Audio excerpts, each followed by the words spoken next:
Den gaklub sigil wendel na bamak, avlasam was Lewis, Naga Ramona.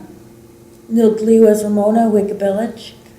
And Ramona has agreed to be the apprentice on successful language learning. And these are some points that I think are very key for your language journey. A lot of times we think that we can learn a language just by listening to it once and we can walk away from it.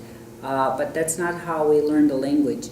There's some points here that will help you to engage in holistically on how to learn your language, because it's more than seeing the language, it's more than reading the language, it's more than learning a few words here and here. So I just wanted to share with you.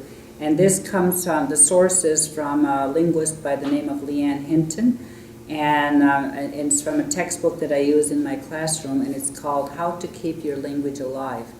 And the first thing here when we're talking about immersion is leaving English behind, because and you see that in classrooms today where they're called immersion programs, but you still hear English in those classrooms. I call those classrooms submersion, where you're dipped into the language for a while, then you're brought back up on the language. Immersion is when there's absolutely no English. So leaving English behind is very key. And so you're going to have to, as a learner, try to concentrate on a time of the day. The easiest time might be at your dinner table, when the family is there, and you can ask the speaker to name all of the objects on the table: the salt shaker, the pepper shaker, the plate, duasmut, wallet, mikudan, is all of those parts of the table, and try to leave English behind then. The other key that's really important is making yourself understood with nonverbal communication.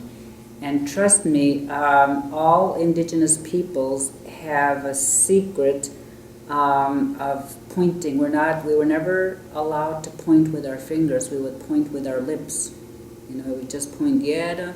So when I'm asking Ramona, for example, Milin Yud Bilask, give me this paper, I'm pointing to, there's a lot of nonverbal communication. Or you can Najib doing gudabud, Najib doing gudabud, go get me that chair, and stuff. So there's a lot of nonverbal communication that you could use. Or you could look at, say, Najinaskuhus, you have to go comb your hair, or Naji Gussigwens, go wash your face. So there's a lot of nonverbal communications that are very important. And it's really important too to watch elders when they're communicating amongst themselves, or speakers when they're communicating. How often do they use their hands? How often do they, move their head? Or how often do they look away from the speaker? Because most usually eye contact is really important. It's also important to teach in full sentences. Now, I know in the last sessions that we did, we kind of named off animals and named off objects, but now that you've learned those names, you can take them and make full sentences out of it. So, Najipul Dine, let's all go out to eat. Natsagiwa Dine, let's all of us go out and go watch a movie. And so, and what I'm realizing is when you teach in full sentences, you're given the whole concept and not just a part of that sentence. So you feel more in charge when you have the whole sentence that you could say, like Willigiskut, the day is beautiful. And so that's another thing very important for you to learn. Aim for real communication in your language of heritage, meaning, we've done in the last sessions. We've talked about bowling in Maliseet, playing cards in Maliseet. We've done pool in Maliseet. So if you can think of an item that you would like to learn your language in, aim for that communication on being able to talk about something you're passionate about. I know sometimes what we've done, my husband and I were both speakers, when we're watching a hockey game or a football game, we've actually turned the sound off, and then we just, try to talk about the game in the language, and makes it really fun because, then you get to be your own interpreter. So just finding different activities I'm doing in your own language. Language is also culture. It's really important that that language is treated not separate from culture, but that it is part of the culture.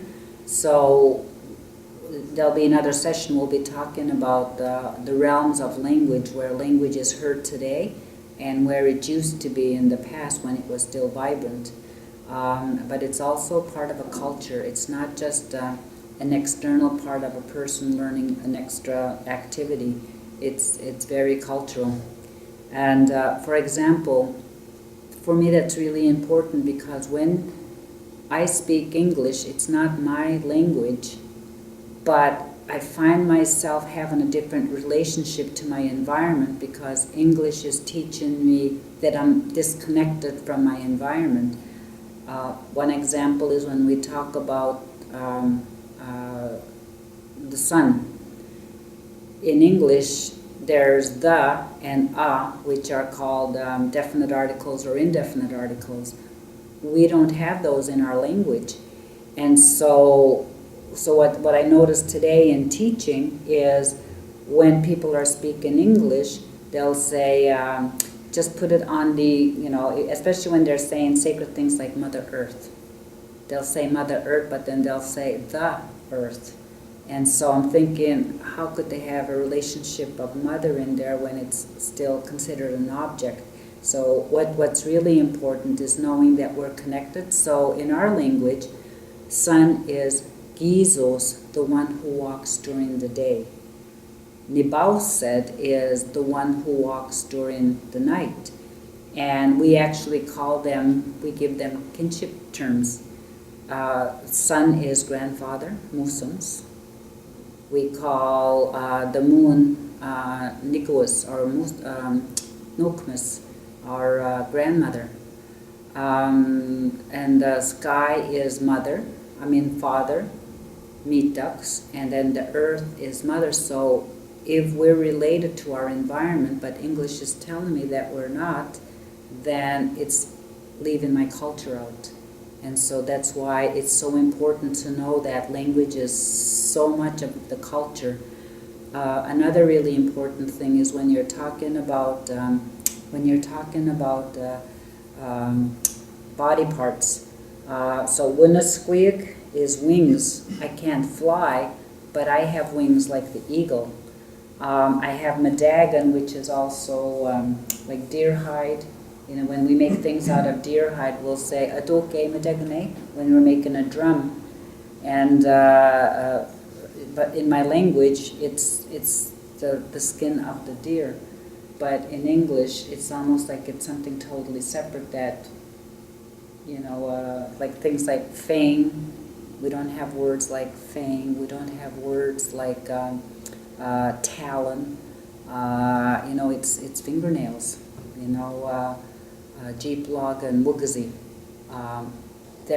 In English they're considered a talon, but in our language it's the fingernails of which I have too.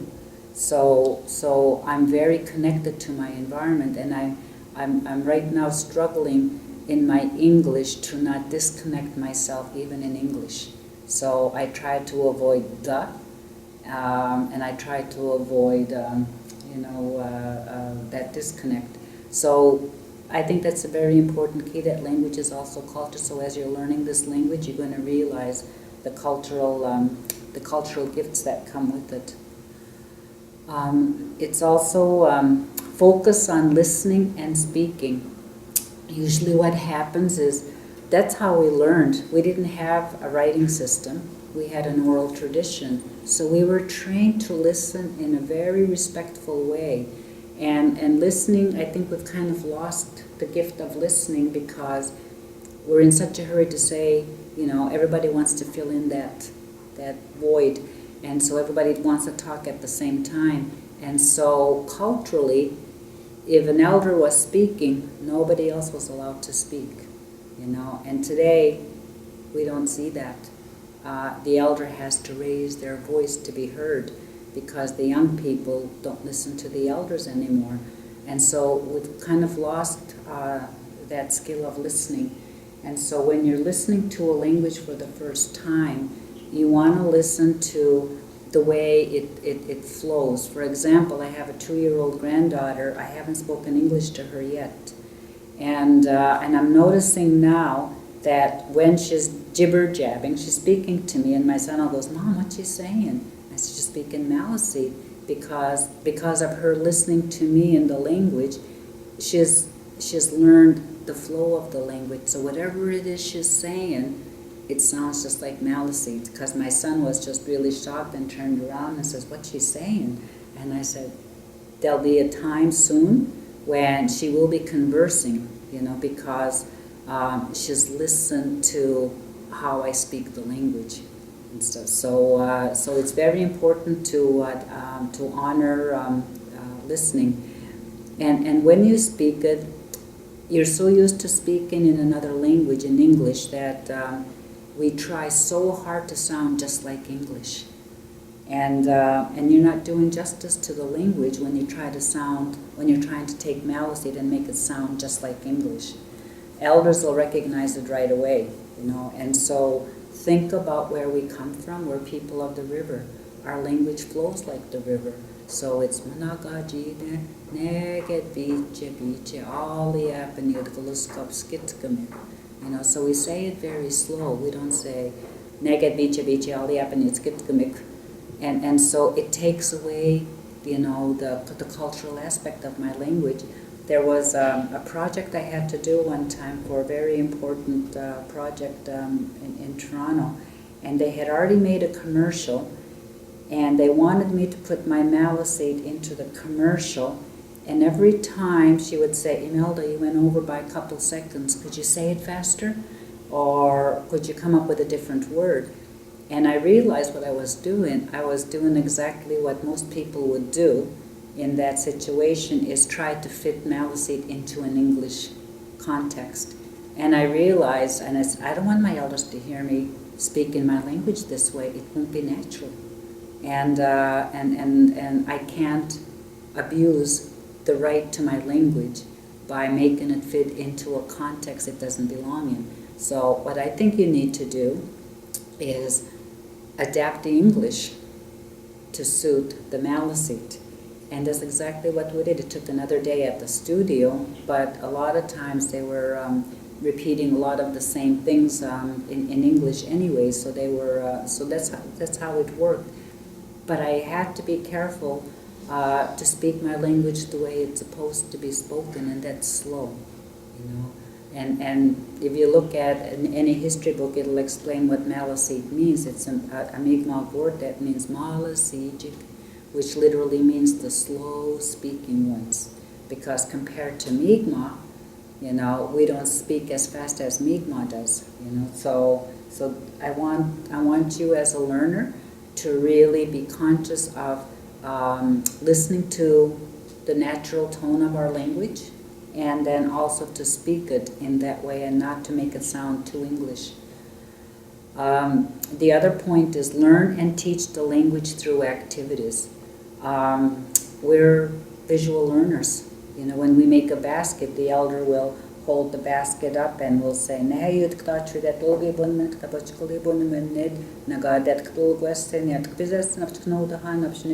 they'll explain it as they're showing it. When we're knitting, and then they'll go on, and so they'll explain it. And we'll try to do that. We'll try to do a lot of activities so you'll understand what we mean.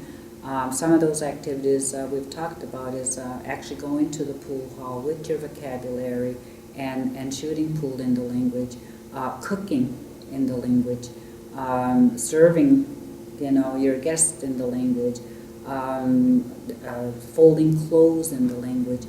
Later on, we'll have some more hints on the kind of things you can do to get yourself inheriting the language in the most natural way by doing activities and not just reciting, because I don't want our language to be treated like a subject. I want our language to be internalized, respected, carried, celebrated, shared, and honored. And so we'll help you with that. The key thing, especially now with technology, audio taping, videotaping, which is what this is going to be so helpful, because it's going, for those of us who depend on the written word, you don't know what you're doing tomorrow until you see in the book what you're supposed to be doing tomorrow. See, that didn't happen during oral tradition because they didn't have planners. Those elders knew what they did. Like when I speak to veterans, it's so amazing that when they talk about their time at war, they can name, at 8 o'clock in the morning, I could hear the German planes coming. I was in the bunker until about 9:10. It amazes me how their memory could remember the date, the weather, who their buddies were at that time, and what was actually happening. Look how many years ago that was. And look what we've done. We don't have that memory. So we depend on, I don't know what I'm doing tomorrow. I have to look in my planner. So we've lost a lot of those tools to be able to do it. That's why we need the audio taping and the video taping. They're going to be our treasures, to be able to do, to practice your language. Be sensitive to each other's needs. And I'm talking about speaker and non-speaker. Ramona has been very patient, and I appreciate her patience because she looks at the word and she's doing so well in the pronunciation of it, and I think I could see already the level of her fluency increasing because of her her patience. Because you can't learn it all. Like they say, 7 years to learn a language, and 7 years means you have to use it every day. It's not 3 hours a week, 30 minutes a day. You know what I mean? In a classroom, and then not worry about it on the weekend. It has to be something that you have to commit yourself to. That has to be used every single day. Be patient. And proud of each other and yourselves. That's really key, because we don't praise ourselves enough. The first word you should know how to say in your language is koligizat, which means I'm proud of your effort. Because I was brought up on praises, and I praise a lot, but sometimes we go about our life without that praise, and then sometimes you think, what am I doing this for? You'll hear me when Ramona and I are working together. I'm going to praise her when I know she's improved, and not only that, her passion for the language. I can feel it. You may not be able to feel it out there, and maybe you can, and I hope you do, because I can feel the passion she has to make sure that she's going to be a language carrier, a language speaker, and she's going to be able to pass it on as well. So it's really important that you're proud of your effort. Just carrying one word a day. Just learning one word a day. Mention that word if you learn the word jeeplogan. Everybody knows what jeeplogan is, or who jeeplogan is, and that's eagle. Then you can say spidwea, it's way up high. Benegwidwea, it's lower, closer to us. Wazizwil, it's a young eagle. And so you can add on to that eagle.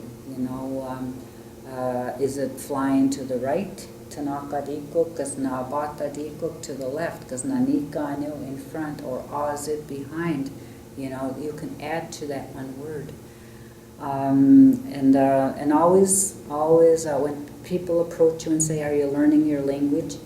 then you say, "Aha," you know, and touch your heart. You know, it's almost like, you know, "Will as welcome wagon." You know, "Will as welcome wagon." You touch your heart. It's like when you're doing the "O Canada" or you know, anything that you're proud of. You hold on to your heart because it gives you pride. And when you do that, then you're giving yourself, you're honoring yourself for what you're carrying in your heart, because once it's carried there, it comes to our mind, you know, in memory. And then the real gift is when it becomes wisdom, is when you've learned it and you bring it out and give it to somebody else. Elders always say knowledge isn't something that's in your mind and stays in there. Knowledge is only when it starts in your heart, it goes to your mind in memory, and then it comes out of your mouth to somebody else, and that person carries it and then passes it on. That's wisdom, and that's how we're going to be able to save our language. Uliwan for listening, and hopefully these little tips will help you. Updatch. Leeuwen. Leeuwen.